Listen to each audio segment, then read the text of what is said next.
And welcome back. We're moving into our final segment for today, and we've been joined by a drummer and now TED Talk veteran, Wow. Josh Arana. And Josh is also the coordinator for the Stand Creek House of Culture. Good morning and welcome to the show. Morning, William. Good morning, John. Good morning, Belize. You know, it's always nice to have you around, Josh. And we know for a fact that whenever you come around, it's always about the positivity and something that we can learn. And that's one of the ways I think that we impact each other, whereby following a conversation, we've learned something from each other.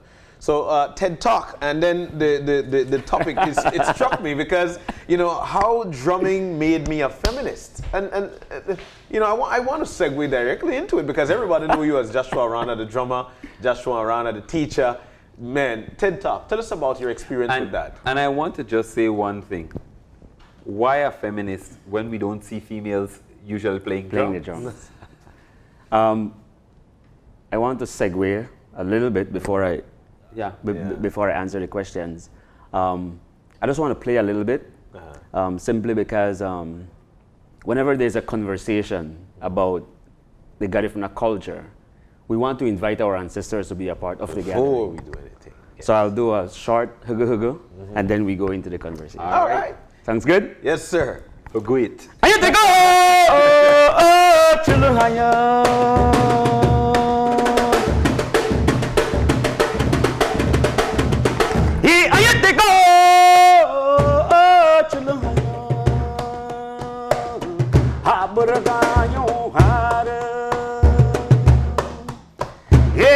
No bom bimaranga ibare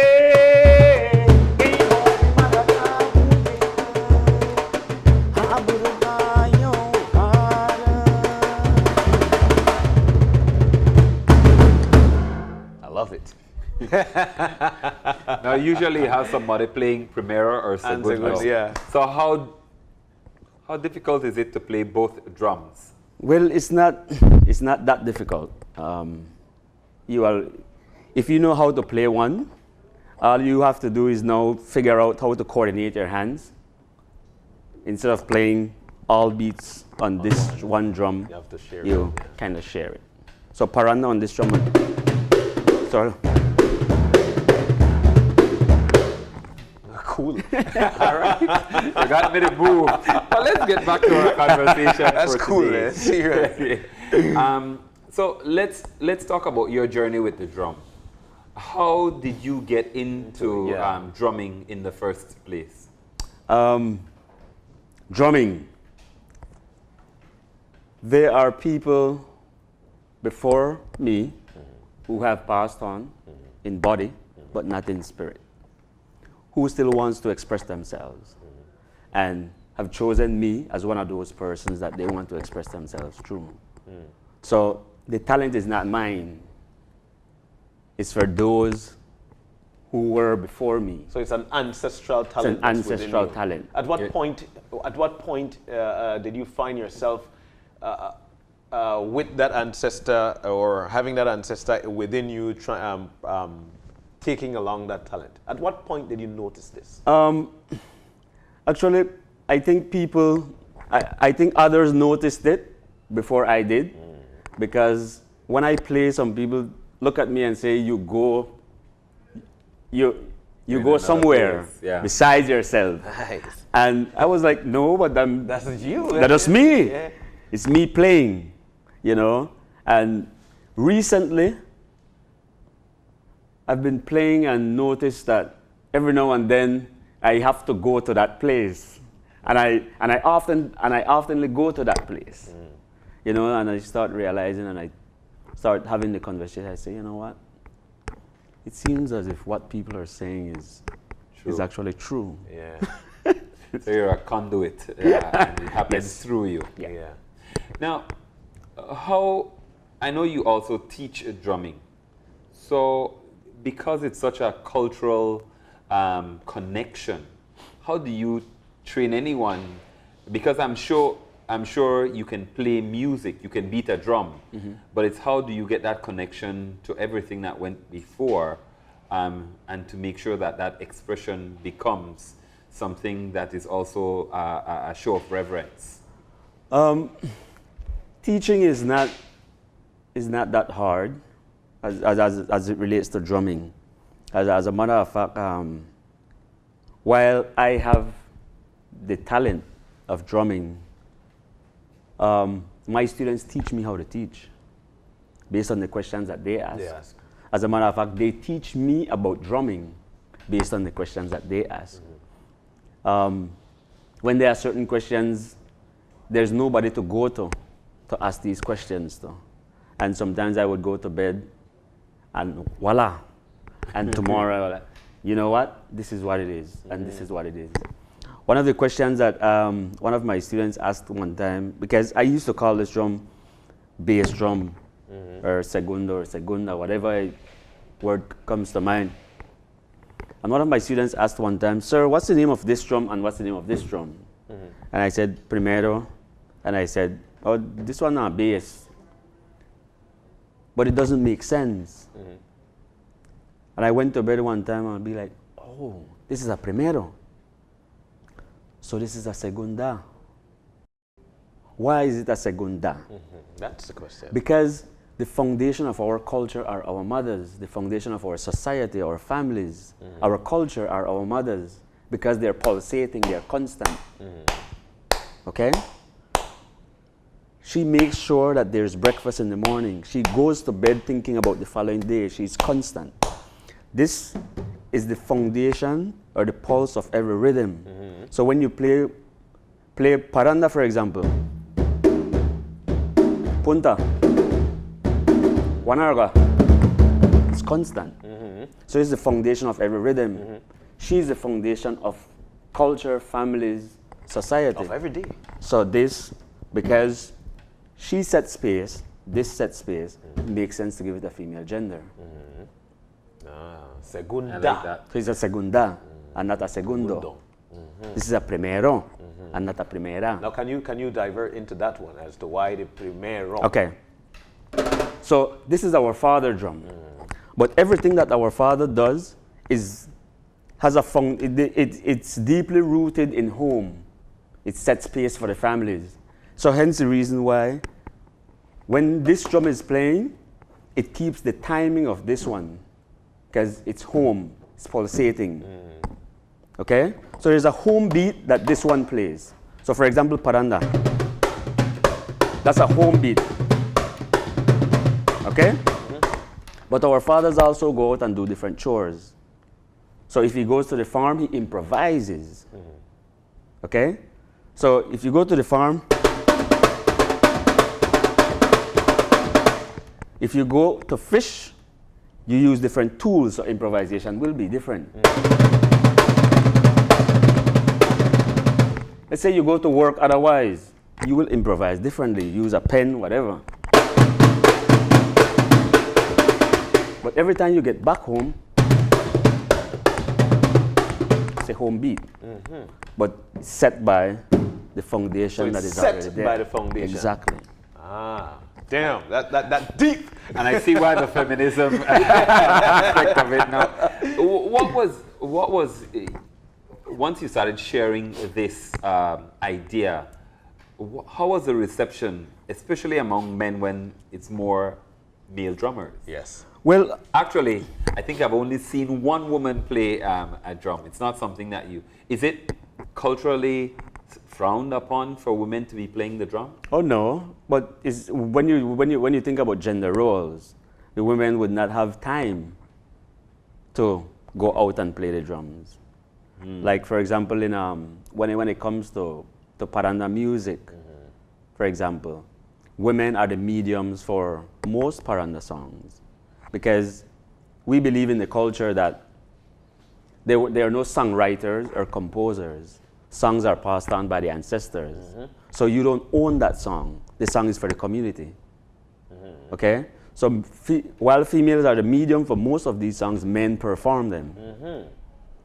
Because our women would be at home keeping that pulsating, that heartbeat. You know, and it makes a lot of sense because paranda music is actually about that soul. It's actually about, you know, the things that either touched you in a negative way, touched you in a positive way, and you get these stories from your women.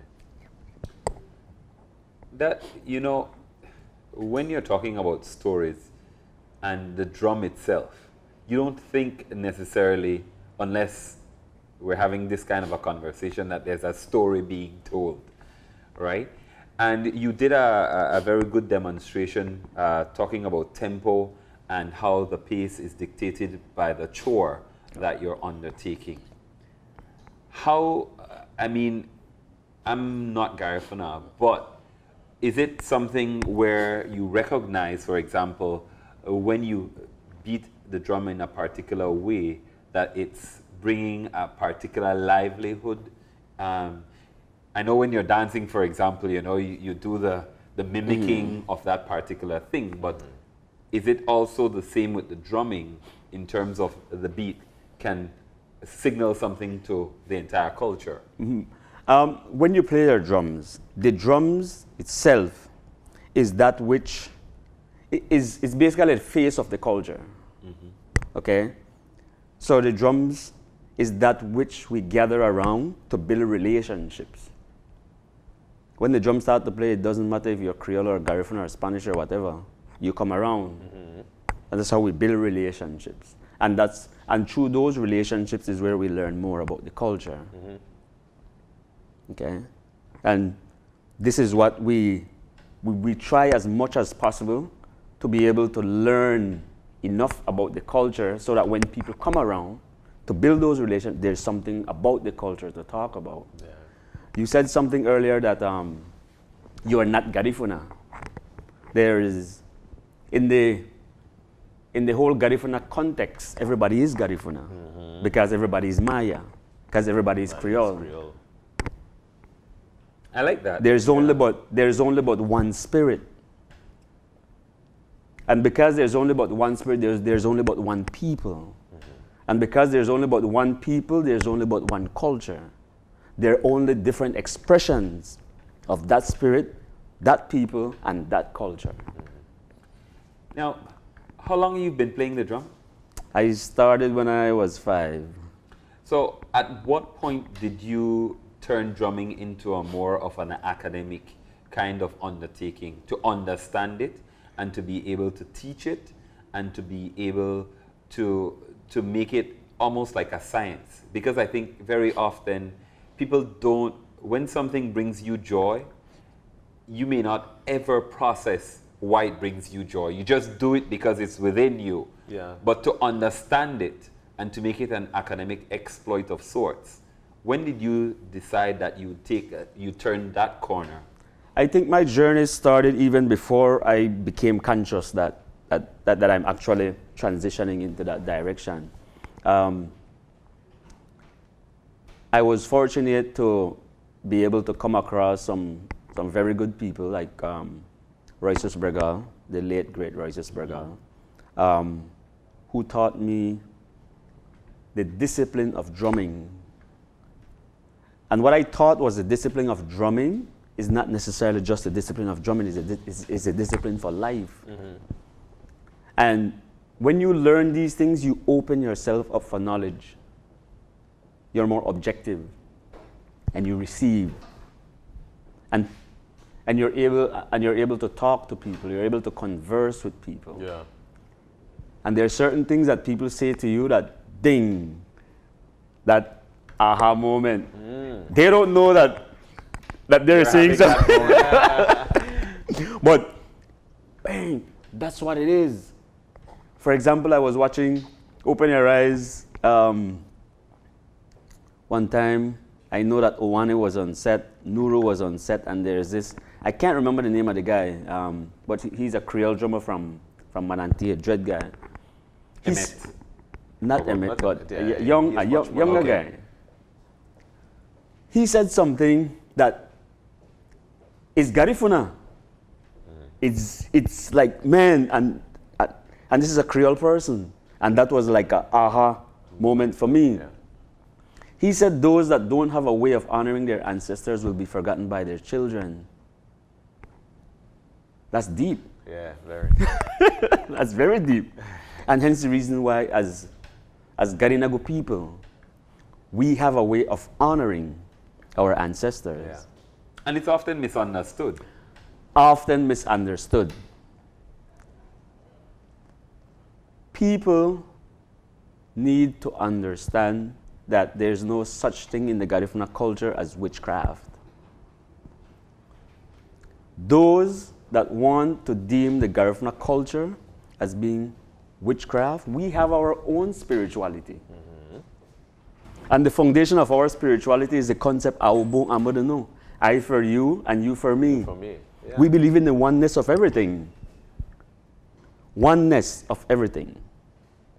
The Garifuna culture have their own concept of the cross even before we came across Christianity. The Christian cross is like this. The Garifuna cross is like that. If you draw a line from extreme east to extreme west, and extreme north to extreme south, you create a cross. You create a cross. In the middle is where we all meet. Oneness. I was. No, I You want to make one song? See it. Go ahead, John, because I'll get cerebral on set. No, because, you know, and the conversation, like you mentioned, after every word is actually a learning, it's actually a learning lesson there. And that's one of the things that we're seeing as we speak. It's like this was supposed to be nearly the first segment. You need your own mind. Too. The reason being is because it's a whole concept of learning new things.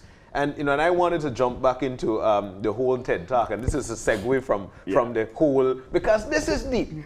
So the TED Talk, how did you manage to get yourself into it? And then let's get into how drumming made me a feminist. At what point did you find yourself in that position? Okay. So, like I mentioned earlier, when I got that revelation that this drum is a segunda, and you start to look at the rhythms, and then you start to look at society, and you start to look at the role that our women play, you realize, and then I started to look at school, and the people, the teachers who influenced me, most of them are women. I agree with you. And when you look at it, in reality, our first love, our mothers. So we were all born a feminist. See, after every 2-3 words, it's a learning concept. Yeah. Your first love. So, the rhythm, and you've dissected it to, you know, the base, the foundation, in terms of that beat, and then the changes and everything. The harmonization of both. Are they equally yoked in terms of how, because a beat is made up of, you love the sound of both drums, but it's the fusion of both that makes you move. Exactly. So do you move to the primero or the segunda? Okay. So, the drum that I usually play is the primero, but my favorite drum is the segunda because of my understanding of it now. Yeah. Right? In the Dabuyeba, Which means? our ceremonial temple, Yes. there are no primeros played in the Dabuyeba. Only segundas. Only segundas. Big segundas. Because at the foundation of our culture is our spirituality. Yes. It sets foundation for the culture. This drum sets foundation for every rhythm. This one doesn't set foundation. So how would this sound in the temple? In the temple. In the Dabuyaba. Say, you could say it.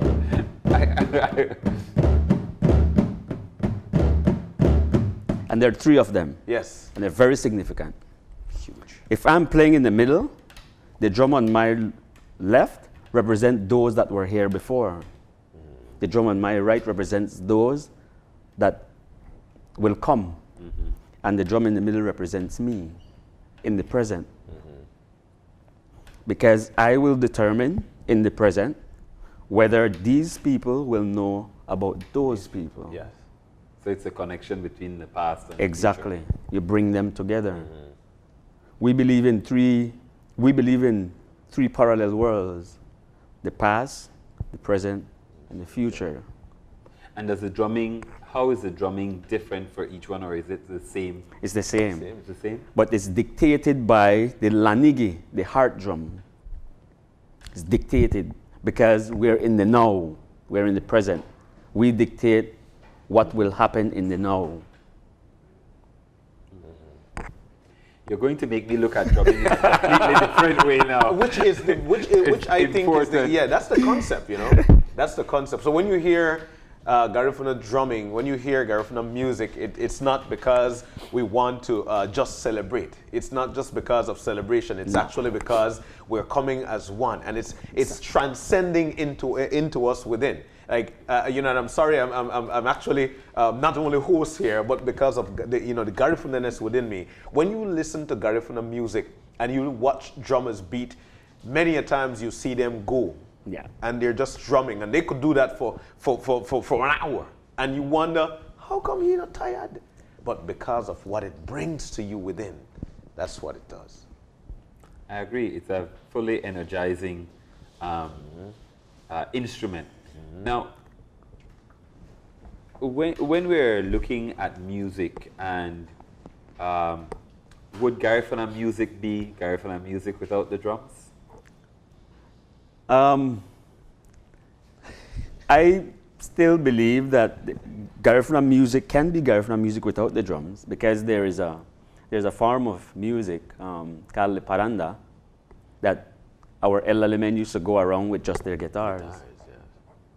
And they sing and they play, but it's Garifuna music, right? The song is in Garifuna. And I like the question because it brings me back to the Abe Mahani. The Abe Mahani is, which means?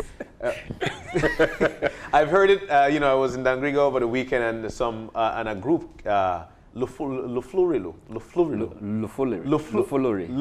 yes, yeah. Which means flower. Lufuluri is a Garifuna word for flower, came up, and they were young children with an elderly woman and a middle-aged woman, came up, and they were actually doing the Abe Mahani, and they chanted.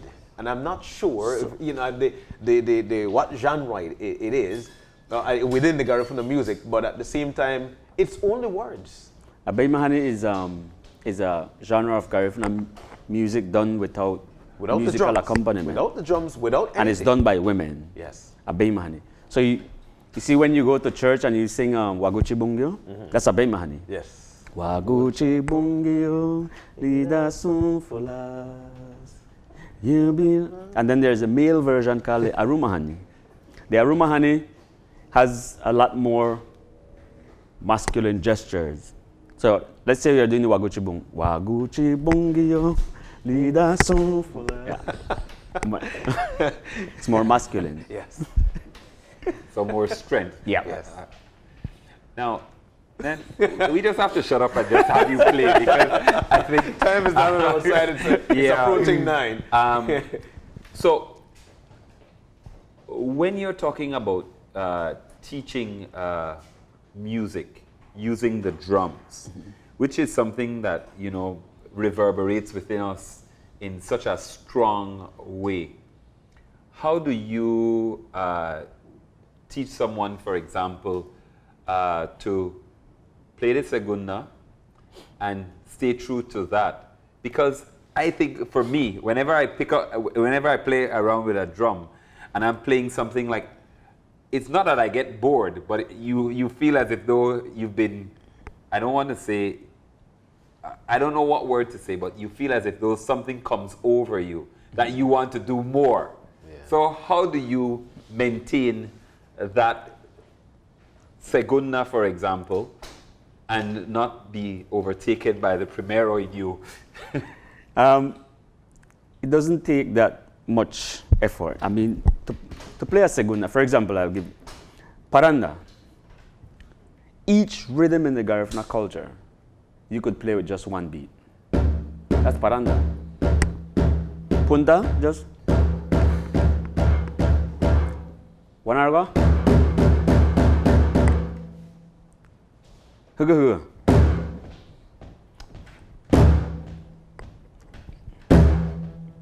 One beat. Okay? So now if you want to get more creative, I like to call this an open beat. I like to call this a rim shot. So, 3 beats for paranda, 2 open beats, 1 rim shot. Open, rim, open, open, rim, open, open, rim, open. 1, 2, 3, 1, 2, 3, 1, 2, 3, 1, 2, 3. Open, rim, open, open, rim, open, open, rim, open. And you could get, as long as you have that in your head, you could get as creative as you want with it. And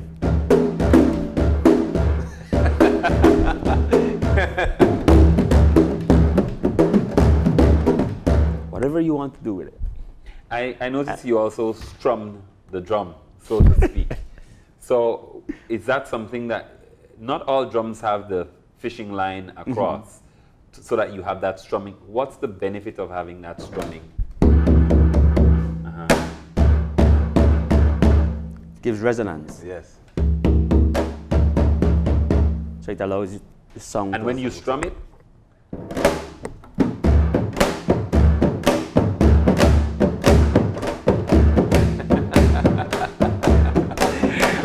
don't look at me like I'm crazy, John.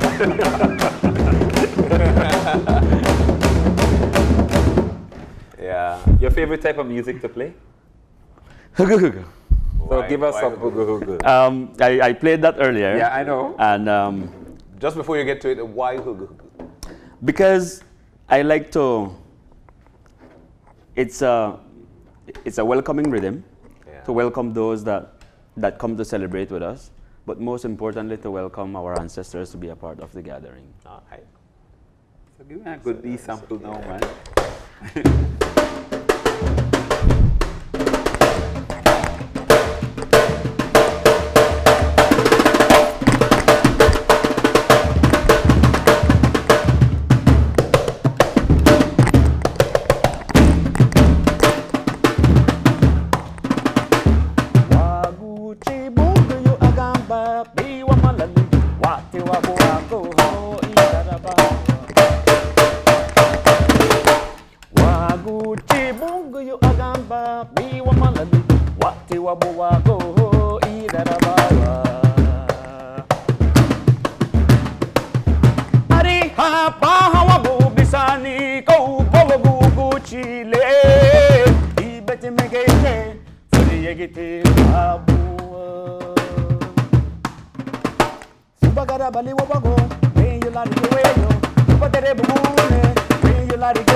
I love that song. I don't even know what it says, but that's one of the songs that I love. Tell you, because like I said, it's for me, it transcends into something else, and you could actually see, even though you don't understand the words, it's like you try to see what's going on when they sing it and the beat where it takes you to, and that's the reason why when there's some certain songs being played, everybody would stand up and try to do the move because it calls you, it wants you, you want it. That's for that. For me. And your job as a drummer is to interpret the song, the story of the. Hence the reason why it's important for a drummer to be able to sing, because your job is to interpret the story of that song for people who don't understand, because you still have to bring them in. So, Well, I know we have to wrap. to go. So, final, play anything. I'm not going to be specific, and then we'll go to break. My favorite is actually the Wanarwa, because I love to see the manipulation between dance and drummer. I love that. I'm not able to do it, but that's my favorite because of that. I love it. It's a bit difficult to play Wanaragua with just one, because one has to follow, or there is Wanaragua does not necessarily have a home beat. It's just improvisation, and it's based on movement of dancer. Yeah. And it's just and then the drummer just. Whoa, man! I love it. Let's do a paranda, and then. Well, we have to wrap. You have to. Yes. Okay. I'll let you just play anything and we'll go to break. Rick, you come out whenever you're ready and then we'll come back and then we'll wrap. Nate, Nuguya made Moyatina, one word, Nuguya made Moyatina. Balabada Narom, Duraniga Banade, Launu